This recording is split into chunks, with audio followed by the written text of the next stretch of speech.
Hello and welcome to our beloved parishioners. I'm Bailee. I'm Ashley. And this is Praise Be to Pod. Thank you so much for joining us. Ashley, what is on your heart? Okay, so last year I was in Japan and I fell in love with these Japanese cookie snacks, and they look like it's like a green box, and we'll put a picture on the screen, and it looks like little cones. They're like bamboo shoots, but I call them cones. Like, I want some more cones. That's all I say. And now they started showing up at Targets here.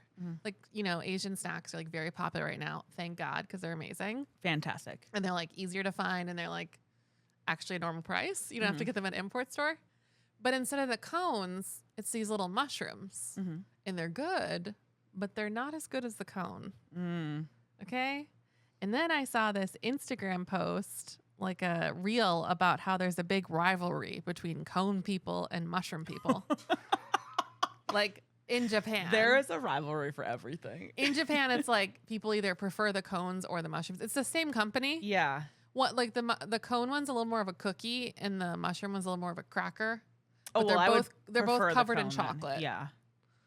And I didn't know this, and I haven't seen the cones anywhere. It's only the mushrooms, and it's still exciting when you see them. But I was like, Danny got me one for my birthday, and I was like, saving it. And he's like, they're literally at Target now. And I was like, oh.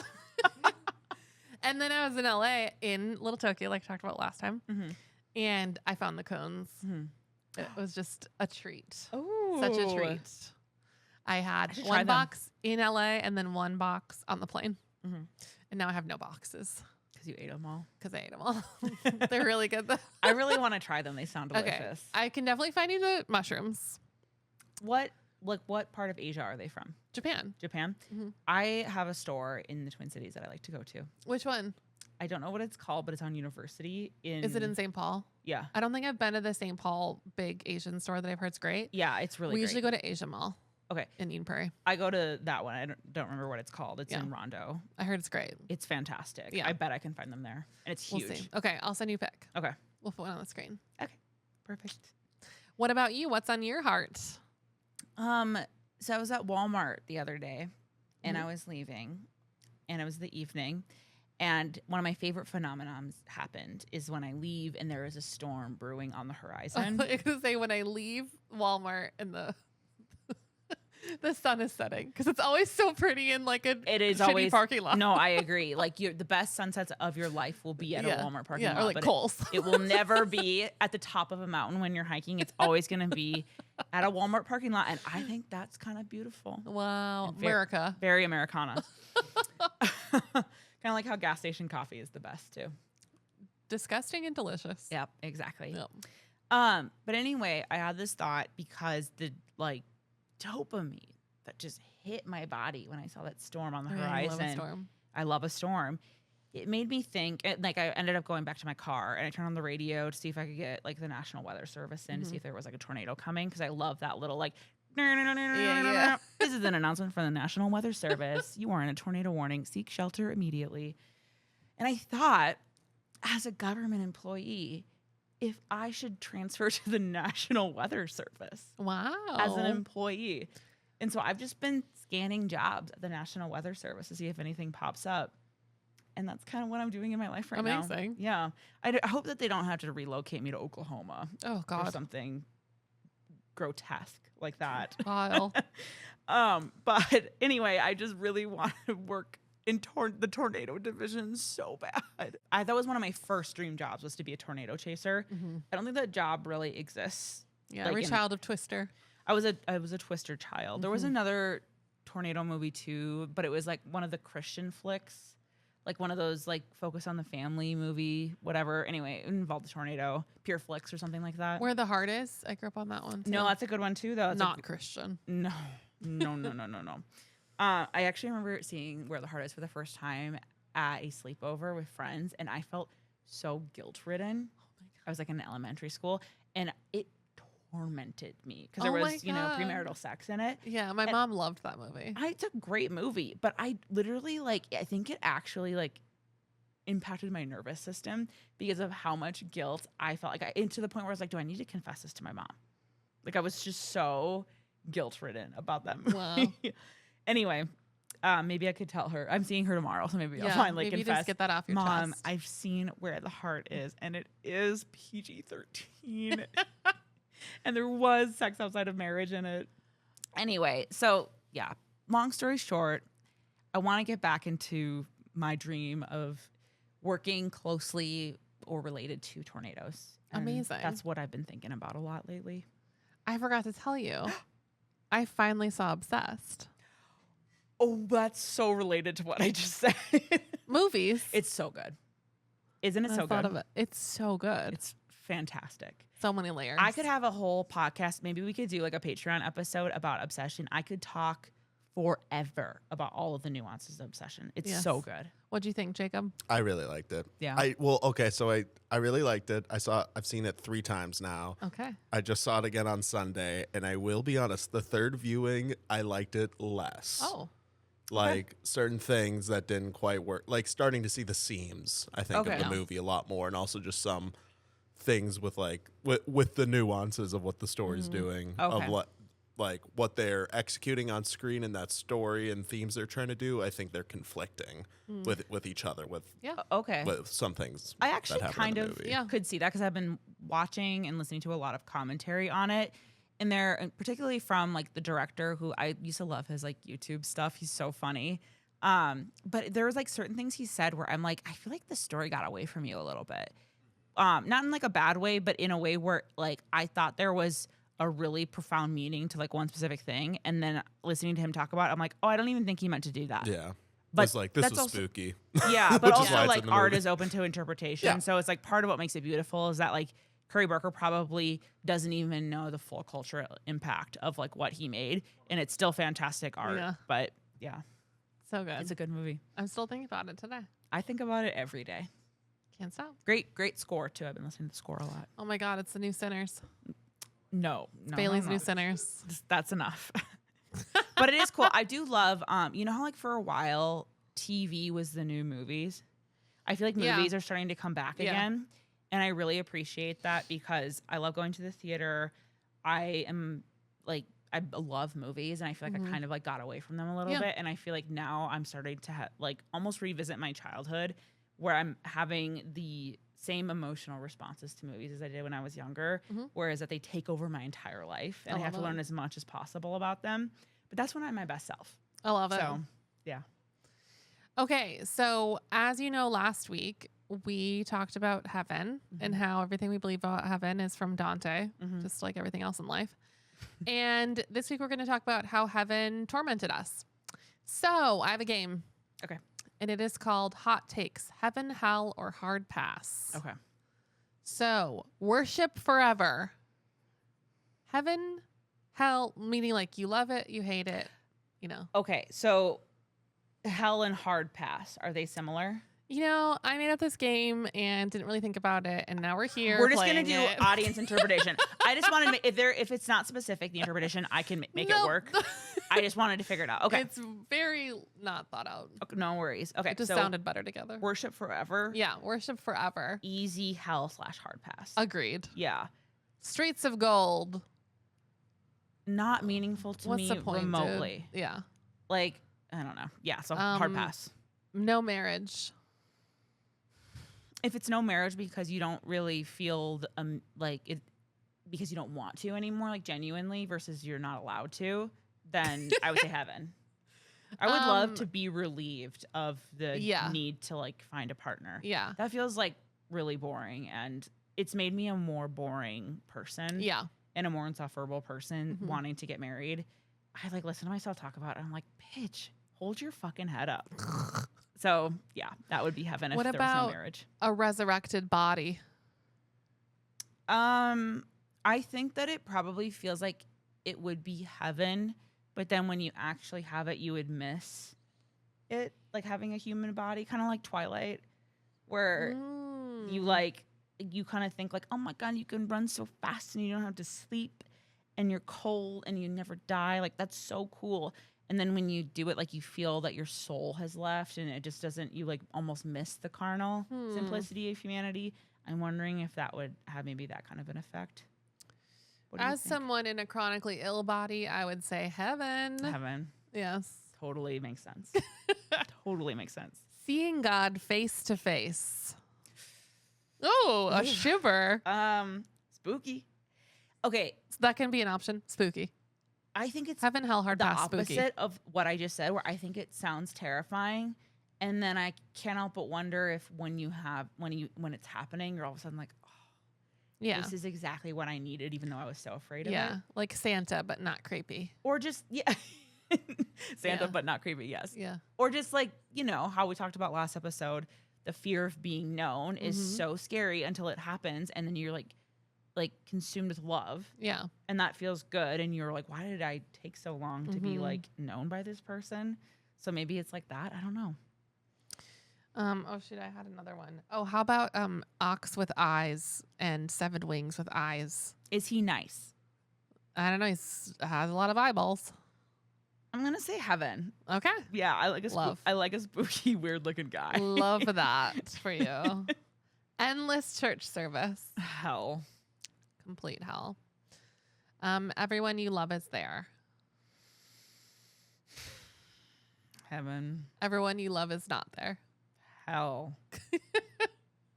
That's the end of my really great game. I loved it. Okay, so we were raised on heaven as the ultimate reward that we were working towards, but did anyone actually want to go? For me, I would say heaven didn't sound so great. Really? Did heaven sound good to you as a kid? Yeah. Why? Okay, I will say that my childhood was the hardest part of my life. Things got significantly better after I got older. The trajectory of my childhood was a lot grimmer than how it turned out. Yeah. And so now heaven doesn't really appeal to me because I live a lot more comfortable of a life. But like as a child, I wasn't suicidal, but I missed my dad so much that like I did long for death in some ways. Like, I know that sounds really grim. Yeah. And I don't mean like I wanted to live, but like I would use the idea that I would die one day as a point of comfort to like help like process grief. Yeah. So what about you? You said that it was scary. I just kept hearing about how you have to sing holy, holy, holy all day, all night. And it sounded like getting a job. I was told that it would feel like a compulsion, like you would want to do it. Yeah, that sounds really boring and annoying. That sounds like really good drugs. Oof. Like it sounds like just refreshments of like an opioid over and over again, where you're just like consumed with pleasure. Also, I was kind of having this existential thought when I was thinking about this episode of like, I was taught that I was supposed to love God and that loving God was so great and God is so great. But like, I don't think I ever loved God. I think I loved religion. Say Like more about that. I loved the community at church. I loved the idea of like figuring out the Bible and understanding what things mean and like researching stuff and singing. I loved singing. But I've never been like a music person, like where I like to perform music. But I liked going somewhere and singing along with words on a screen. Like you go to a concert, there's not words on a screen. And, and I just the cultural experience. I liked the culture. Yeah. Yeah. I liked the friends and the culture and the like performance and the rules. Yeah. Yeah, that makes sense. The inner struggle. I think that like The tension was just the religion is what I actually liked. And I never liked the prayer. And I know we talked about that before. Like that was always really hard for me. I liked the feelings. Yeah. Like the spiritual feelings of feeling God. I don't think I ever understood how you could truly love God so much that you would do everything. Like it felt like another instructor to me because I would do what God wanted, but not because I loved him, because I was scared of him. Yeah. I kind of get that, but I feel like the fact that loving God did not feel super intuitive or inherent to me made me feel that there was something more, and that gave me something to pursue harder. Yeah. And so I was motivated by my own lack of love for God, because I was like, well, these people are talking about how much they love God. They're like weeping during worship. They clearly are obsessed with this guy. I'm missing out on something. So I'm going to keep seeking and searching. And that kind of gave me like an obsession with God in a way where I was like, this guy kind of sucks. but in the way that like a guy that won't text you back does. Yeah, exactly. Yes. Like I need to learn more. I need to like look up his Facebook. Yeah. I need to find his LinkedIn. You put me in like a that's how I felt about the Bible. LinkedIn. You know? They send notifications, Ashley. Oh, please. I know my way around that. Get it together.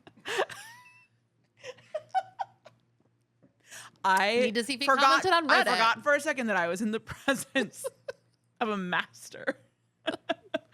No, I feel like I was in like this bloodthirsty frenzy when it came to God. And then when I would read in the scripture about people's encounters with God, and it sounded so drug-like that I was like, yeah, like the experience. Like Moses saw God with his own eyes, and then his face was illuminated. That had to have been crazy. And people like this happened a lot at IHOP, but in charismatic Christianity too, in general, there is this effort to like how some people experience the spiritual realm more than others. And so like if you keep seeking it and you like figure out how to hack the system, you can, see the glory dust or like whatever it's called. Or you can have like visitations from angels, and you can hear from God directly, and you have like you basically live in one foot in this world and one foot in the other. And I really like wanted to tap into that. That sounded really cool. So like in that sense, I felt like I was just struck by the wonder of God, which maybe I interpreted it as love at the time. Yeah, I mean, now I don't give a shit about him. I mean, I didn't. When I look back and reflect, like I didn't really love God, so it didn't sound great to go to heaven. Right? It's like I don't want to be with him. I was like, well, who am I going to mentor? How am I going to like make someone feel bad because they had sex? If I'm with God, then I have to stop being God. Yeah, and that's not fun. Come on. How am I going to fundraise? How do you think they pay for all those gold streets? God damn. There's got to be a tax in heaven. Don't worry. Okay. Also, we talked about being fully known, all these animals with all the eyes, and we're known and blah, blah. But it was really taught to us that God's always watching. And he's searched me and he knows me, and there's no creature hidden from his sight. And there was a psychological toll that takes on growing up believing like your interior life, your brain, your thoughts, your mind, your emotions, never private. And I was thinking about this too when I was like working on this outline, was like other people grew up not thinking that. They thought they had privacy. They thought they like could have a negative thought. That's why we're all so fucking messed up and have so many mental issues. Yeah. I've never thought of it this way. Yeah. Have you thought about this before? I mean, kind of, but I feel like hell just took so much more of a toll on me that I feel like this is like subliminal. Yes. I think so. It also, I think for me, put me in this constant state of striving and delaying joy, because it like our life in this world was undermined so severely because it was like the prequel to the real life, which was going to be heaven. And so I literally remember adults in my life saying like, I just am so sick of this world. Like this world, what is her name? When's Jesus coming back? Yeah, when's Jesus coming back? Like I'm just like, I think that what's her face in Jesus camp talks about that. Where she's like, I'm just Becky. sick. Yeah, she's like, I'm just sick of this old world. Like I just want to go home to Jesus. I get it, Becky. But that's sad. Yeah. Like I don't like that I heard all of those messages growing up, because especially like this is maybe one of the things, now that I'm thinking about it, maybe I am more flustered by this than I realized. One of the things that has upset me most about the time that I lost in evangelical Christianity was that like your life feels so meaningless then. And it feels like you're just like, you just got to grit through and then you're going to get to your real life. Yeah. And now that I'm fully accepting that I actually probably only have one life and it's this one, the fact that this short life, like what little I have of it, they tried to take that from me too. Fuck you. I know. That really upsets me. What would you do differently? There's nothing I could have done. I was a kid, No, I mean like let's say you didn't have all of that stress on you at like age 18. What do you wish you would have done differently? I think that if I wasn't so focused on, the apocalypse, I think that I would have maybe been more academic. I think that I would have developed more skills that set me forward in life. I think I would have worked harder because I didn't, and maybe created a better work ethic. Yeah, like I didn't think that anything was worth it because it wasn't ministry. Yeah. Like it had, like, it didn't matter if, you know, when someone said they were going to be a doctor, I was like, well, I guess you could serve people that way. Literally, It yeah. was seriously I like, guess you could become a okay. doctor. Like, Yeah. the, you know, what you do when you can't become a missionary, the Yeah. backup plan. Yeah. It wasn't like, Yeah. I will say, like, I do feel like my gifts were kind of squandered. Like, I just don't, and I do feel like sometimes I live in, like, I wish I would have started doing this kind of stuff earlier. But I didn't find meaning in it at the time. Yeah. Because everything was meaningless. Agreed. Mm-hmm. You know, to be honest, like, heaven wasn't motivating. No, not really. It was hell. Hell was always the threat. Yes. Heaven was not described very vividly. Hell was described in vivid detail. Pastor Josh was taking you through it all the time, turning out the lights, being a creep. I mean, it is more compelling. I don't mean that we should take that out. I don't mean he was being creepy with kids in the dark. He wasn't being, like, creepy in that way, but what he did still was predatory and creepy. Yes. He was spiritually abusing It's children. Up to you. I don't know this person, yeah. I know him too well. Yep. And I don't mind running him through the dirt. He was spiritually predatory. Were you taught about worms in hell? Yes. The worms that eat your eyeballs. What? Tell me more. Well, you're like in combination with all of the, like, hellfire and, like, your flesh melting off of your bones. You're also decaying and you're in a regenerative cycle. So you have, like, worms feasting on your body. But you're alive? Like, you're supposed to feel all this pain. You're feeling everything. But, like, why did they talk so much about being a martyr and, like, how great it was to experience pain on earth? Because you were securing, like, you were ensuring that you didn't have to do it eternally. It was temporary pain for, like existential bliss for in the afterlife. You know? Were you ever motivated by wanting heaven? To be reunited with my loved ones, yes. The other, okay, this is one thing I will say. A lot of the things that people talk about that it would be so great in heaven had to do with, like, wealth, like the streets of gold, or having a mansion, or all these things that in, like, on earth are kind of looked down upon in scripture. Yeah. Like, rich men don't inherit eternal life. Like, the first shall become last. Like, the poor inherit the earth. And then why would we we care in heaven if our whole existence was about how we don't care about that? Right. Like, why would that all of a sudden become meaningful to me if I'm in my life trying to undo that desire for wealth? But we were, like, told that we would have, like, a mansion and that there would be a house with many rooms in it and that God was preparing it for us in this time. And then and maybe that was, like, helpful for motivating, like, really wealthy people, but it just wasn't, like, to me, I'm like, kind of like how we talked about the streets of gold. I was like, why would I give a shit? Like, I don't care about gold streets. Also, like, I'm not out there paving the street. Right. Like, aside from not reuniting relatable with loved ones, there weren't a lot of motivators to it. I mean, death is scary. Knowing that you continue on is somewhat peaceful. Maybe. I don't really know.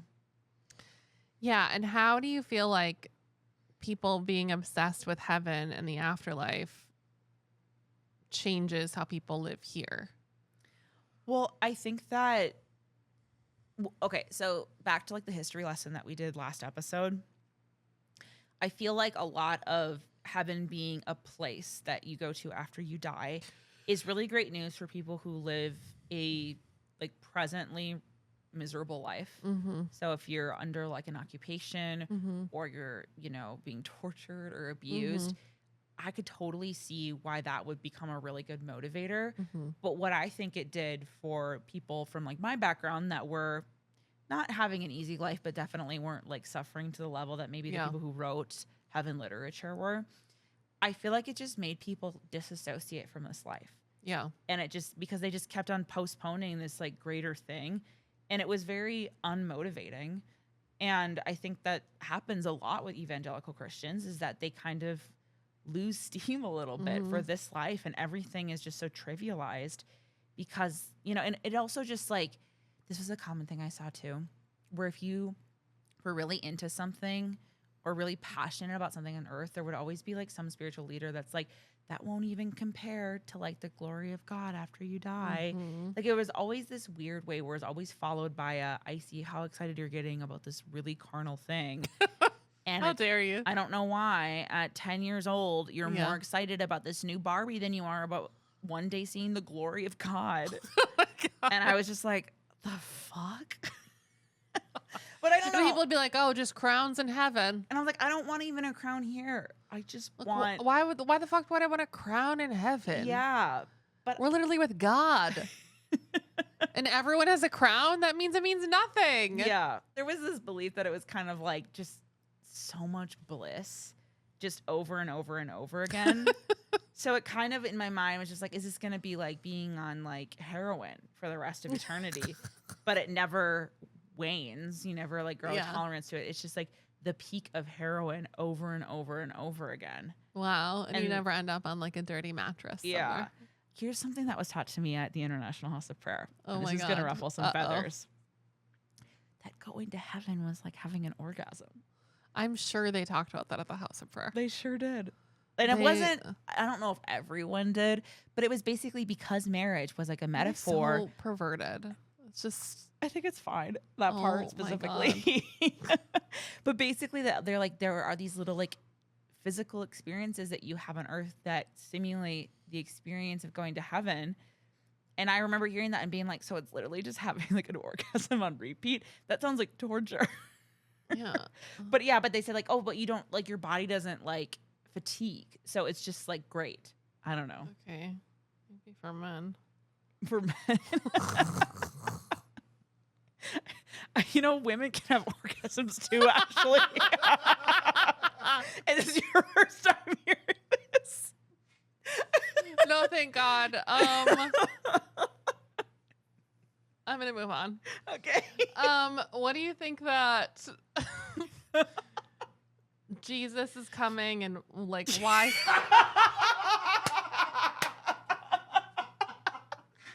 I hate all of you. Literally, he's literally coming. He's coming right now. Okay, Jesus will be back. Nice save. Why fix what's temporary kind of idea? Like, how has that affected our political landscape? Oh. Climate landscape? Social justice landscape? Yep. Anything to say about those? Do you have something to say about them first? Because I don't know if I fully understood the question. So, when Christians think about Jesus returning, got it. Yes. they're like, oh, who cares? About This the planet. planet is a dump. Yes. Let's make it more of a dump because God will save us all. Well, if you think about it, it's very nihilistic. Like a lot of Christianity of this hue is very like, none of this matters. I also think it's how they approach their relationships. Where it's like, we're all like the people who really matter, like the good people, we're all going to be resurrected and reconciled. So I feel like it really just devalues a lot of the things here and now. And also if you are a charismatic Christian that believes not so much in heaven, but that, you know, the kingdom of heaven will come to earth and it will be a new Jerusalem, you actually are banking on the world reaching a point of like of total destruction. So the climate crisis is a sign that Jesus is coming back because he needs to come back to like a barren wasteland for it to like be meaningful that he, you know, does a little house flip of the world. Like I also think too, It's insane. this was like really crazy thing, but one of the prophecies is that a sign that like the end times were near is that like Jewish people would be going back to the Holy Land. And so a lot of the like turmoil in the Middle East gets a lot of evangelical Christians really excited. It's really gross. It's disgusting. It's like maybe one of the most like, that's why like when evangelical Christians get really into Israel and people are like, oh, I guess they're just like really anti-Semitism. And I'm like, no, it's actually like one of the worst veins of anti-Semitism because you basically want Jewish people to be a living sacrifice for your apocalyptic wet dream, which is really disgusting. But basically, like, there's this belief that they're supposed to come back and that it's a sign of the end and that, like, because, you know, the New Jerusalem will be physically in Jerusalem. It'll just plop down on the old temple. Yeah. And so it's very, like, it's because there's a literal interpretation of it politically that is so dangerous. Yes. Well, politically, like, evangelicals often believe that if you support Israel, Mm-hmm.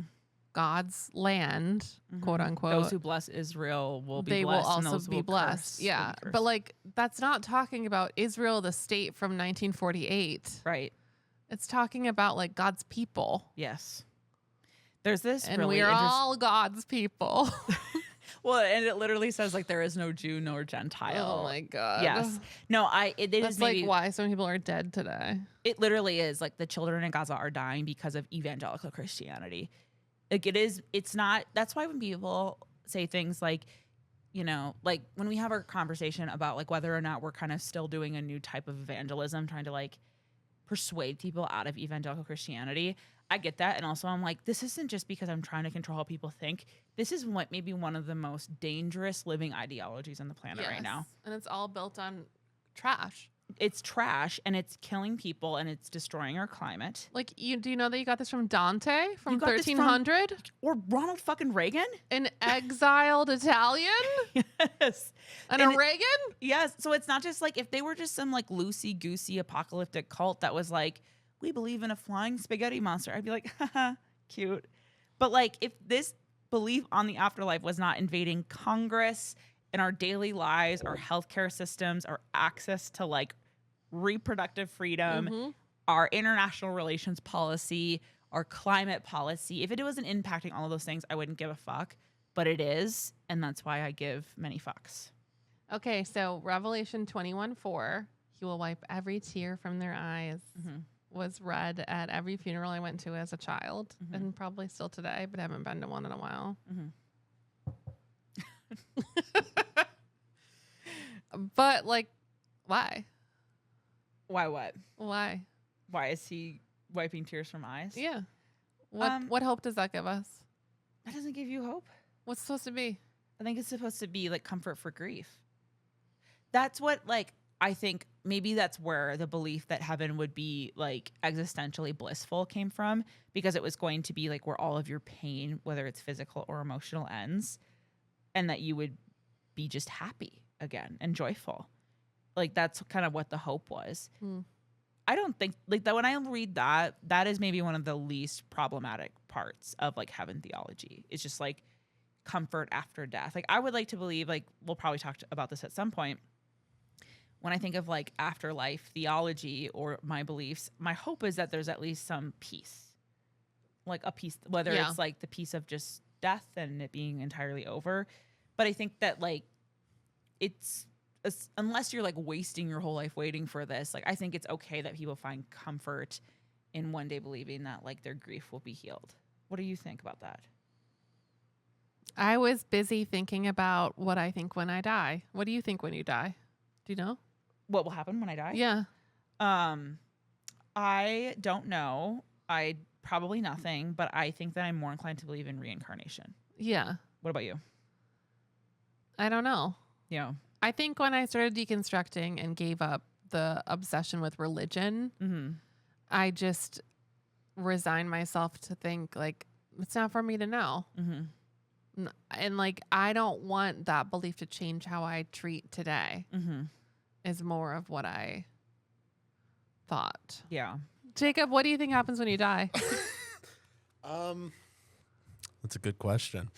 I don't know if I believe reincarnation per se, but like part of me wants to really believe in reincarnation. I think I think that's really cool, and B, the idea of heaven, hell, just the afterlife. Like I can't wrap my head around it. Like forever. What do you mean? Yeah. Like that's a long time. But how do you even quantify that? And how do they like? Yeah, it just breaks my head when I think about it, I think. Who do you think you were in a past life? According to my birth chart, I starved to death in a past life. Oh my God. You know, I obviously had to haul some buckets around. clearly you have bucket trauma. I was also told by a psychic that I, in a past life, walked with a panther. And I was like, I think I walk with a panther in this life. Have you seen my cats? Amazing. Yeah, but I don't have like memories from a past life. I think I have some generational trauma. And sometimes that can feel like a past life feeling. 'Cause it's like a memory that's not yours. but that feels more epigenetic than spiritual. What do you think you were in a past life? What were you going to say? I think I was a monkey. Amazing. I love to climb stuff. That's why. Yeah, exclusively. Yeah. I like bananas too. He's actually like They're climbing one of my a piece of favorite furniture fruits. right now. He said he likes bananas too. Oh my God. That feels like I kind of fit the whole criteria. No, that's actually just basically do you also what like being a to monkey steal is. from people? Yes, but in a mischievous way. Okay, perfect. Like I have fun with it. I'm like, here you go. I'll give it back to you. Yeah, I took both of your wallets already. That's okay. I don't have any money. Yeah. You just inherited a ton of debt. Woo! What was I in a past life? I don't know. Hopefully an animal that had fun. An animal that had fun. Yeah. Yeah, I hope so too. Or someone who's hauling buckets and now hates it. Yeah. What about this? Does the thought of the afterlife bring you any comfort? Like, if you had to maybe design an afterlife, or if you have any inkling of hope towards anything, what does that look like? And no afterlife is an answer too. Like, if you want to just die and be done with it. When I start thinking about this, I realize how much of a workaholic I am, because I'm like, well, then what we'll have to figure out, what we'll have to strategize. Like, there'll be nothing to do. But Like, that's instantly where my brain went. Sure. Is like, it needs to be an escape room or a puzzle. or it may be like eternal relief from the feeling of needing to do that. I don't know. But then I'm like, but then what will I do? But if I had to guess and just, paint a little picture, you would probably all of a sudden no longer find like any motivation to do anything. And so just sitting and being present would maybe satisfy you. Kind of like you're a Martha right now. Sounds like the eyeballs. I think so too. Yeah. That's what I think about the afterlife. I think that we return to like consciousness of some kind. I think that reuniting with God or source or whatever is just like rejoining the matter, like the energy source of the universe or whatever, being known and seen and loved throughout everything. When people's life flashes before their eyes when they die and like near-death experiences, I wonder if that's almost like a simulation of like the whole movie that they talk about, Evangelical, like sounds terrible, but maybe it's also like scary in a good way, where it's like we've seen everything you've done and we still accept you into this like outer realm, and you're going to like rejoin your ancestors here. So yeah, ancestral veneration is like a big part of it too. I think I'll hang out with them. Have you watched any movies or TV of the afterlife and really thought like, oh, hopefully that's it? I wouldn't say that I like hope for this, but I felt like The Lovely Bones painted really cool afterlife imagery. Did you ever see that one? No. Yeah. But I did read about it when I was looking stuff up for this. Yeah. So there's like a tree of life in The Lovely Bones. And there's a little bit of, that's a very like, okay, so actually to support what you were saying about feeling like, what am I going to do if I don't have any tasks? In The Lovely Bones, she's tasked with wanting to like expose her killer. And she kind of like, that's her version of like not letting go. But she's in this kind of like afterlife limbo where she's in one foot in the real realm. So she's still able to like influence objects. Her family can kind of still feel her presence around them. And she's hurting because she was like killed in such a horrific way.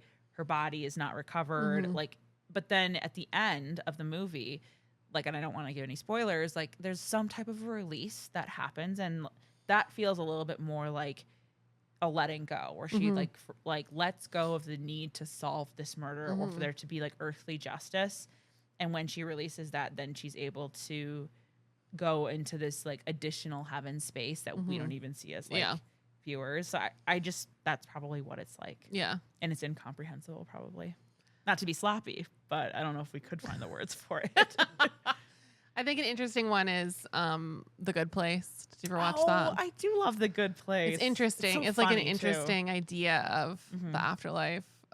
It's just like funny and quirky. Mm-hmm. And I remember watching Ghost as a kid. Mm-hmm. It's kind of similar to what you're saying with Lovely Yeah. Bones. And there was one other one I had in mind. I don't remember. Do you believe in ghosts? Yeah. So like, what do you think that's about? Yeah. I don't know. That was a question. Yeah, it's a good question. Yeah. Yeah. Yeah, good question. You know what? Hell yeah. Hell yeah. I believe in ghosts because of like all the weird stuff I've experienced in the world. I know that there is like I believe in ghosts because of all the fucking ghosts I've seen. Yeah. What are they? I don't know. Yeah. Because it kind of, okay, for people who believe in ghosts, you're like, maybe believe the stories of like ghosts that are haunting objects or houses, they clearly are living in some type of turmoil. So to believe in ghosts and to believe in heaven at the same time is a little confusing to me, because it's like, well, if heaven is this completely blissful state, then why is this ghost still haunting this rocking chair that it was murdered in? And every time someone sits in it, they get mad. Like that doesn't. And whenever is the idea like ghost theology? Is it like they have to solve something or like to like get cross released? over? Yeah, I think maybe that's the gaps that people fill in, which makes me so sad. Like all I would want to do is just go around and free ghosts. You just want to be a ghost aid. Yeah. What's that one show with? Was it Jennifer Love Hewitt where she's a medium? Yeah. But she helps ghosts cross over. I don't know. She's that's so the annoying. Lord's work. Yeah. Ghost whisperer, low cut shirt. That show was so spooky to me. Is so hot and always has low cut shirt. She looks great. But anyway, I don't know, like that. There's some type of like internal like turmoil. Also, I think that it's not universally but widely believed that like certain rooms have like weird energetic shifts, that people think something weird happened here, like someone was murdered here. Yeah, there's a belief that something wicked happened. Like how people don't like my basement. Yes. So maybe that's not even necessarily that the ghost still lives there, but the energetic residue of the horrific event that took place happened. My backyard doesn't have good energy. One time we came home and there were a bunch of cops in our backyard and they were searching for someone's phone that they had thrown it over our fence while they were on the lam. Oh shit. I have no energy in your house whatsoever. Well, but you've said that the basement is scary to you, so I don't know. It's fine to me. It's Danny that won't go in the basement after dark. The places that I've lived, which is crazy because he's an atheist. He still believes in ghosts. Yeah. Interesting. What kind of atheist is that? Yeah. What is this? Maybe we should have him on to talk about this because he clearly thinks that something bad happened. So there's some type of woo-woo in him. Yeah, I don't know. I think it's just an excuse to not do laundry. So weaponized incompetence. Oh, yeah. That's great. We do our own laundry. Like, I'm not doing his laundry for also him. to clarify, Danny is the least weaponized incompetence man I think I've ever met. That's probably more me. I don't know how to make dinner. I'm just a girl. I'll just eat cheese. Oh no, steak. I forgot to tell you I have my podcast tonight. Which literally happened tonight. And now I have dinner in the fridge because he went to Jackass. He's sick of my bullshit. That's fine. I don't blame him. I can't wait to be married so I can weaponize incompetence. Imagine me married with a podcast. Be like, babe, I'm sorry. I can't talk to you about the fight we had. I had to go record my podcast. That's like shit men would do. We're off the rails today. It's fine. Hopefully you guys enjoyed this episode. Yeah. And that you also believe all dogs and cats go to heaven. Oh, also, if you have any stories about ghosts, or if you've ever had a near-death experience or have died and resurrected and have had a visual, because that was something that we had a lot growing up too, was like people would have experiences going to hell, but they also would have experiences going to heaven. And that was really common at IHOP, with people have visions of heaven and the New Jerusalem, which are not the same, apparently. One of my friends died in a car accident and was resuscitated and brought back to life. Shit. He's fine now. He was so angry he didn't have a heaven experience. He was obsessed. Like, he would read all the books of people who had them, and he was like, why didn't I get one? Yeah. I think it's because, like, he had a traumatic brain injury, but, yeah. you know. Interesting. His life didn't flash before his eyes or anything? No. He just went into, like, the limbo state? He, like, literally went under a semi. And him and his sister both, like, his sister walked away, and he had, like, a huge surgery, but he's fine now. That's miraculous. It's crazy. Wow. Yeah. Whew. Yeah. Crazy. I remember when I got the call, I was a maid at the Hampton Inn, and I said, I gotta go. Left the job, never went back. It was like too stressful. Cool. Do you think that they believe that I was you like, actually did leave for an emergency? Like, I don't know, but I had 3 jobs, and it was like just the icing on the, like, I could not handle another stressor, and I was like, gotta go. My friend's all dead. Yeah. I was freaking out. Damn. Yeah. He's alive now. Yeah. Yeah. I'm hoping that some ketamine session, I get the euphoric heaven experience. I always go to hell in ketamine therapy. Oh my Bummer. God, bummer. I know. So I'd like to maybe get a taste of that. Yes. Mm-hmm. All right. Well, maybe we'll end this podcast sometime today. Blessed are the listeners, for they know the kingdom of heaven is already here. You can find us on praisebeautopod.com on the web and praisebeautopod on Instagram, TikTok, Threads, YouTube, and Patreon. It is finished. It is finished. Bye-bye. Bye.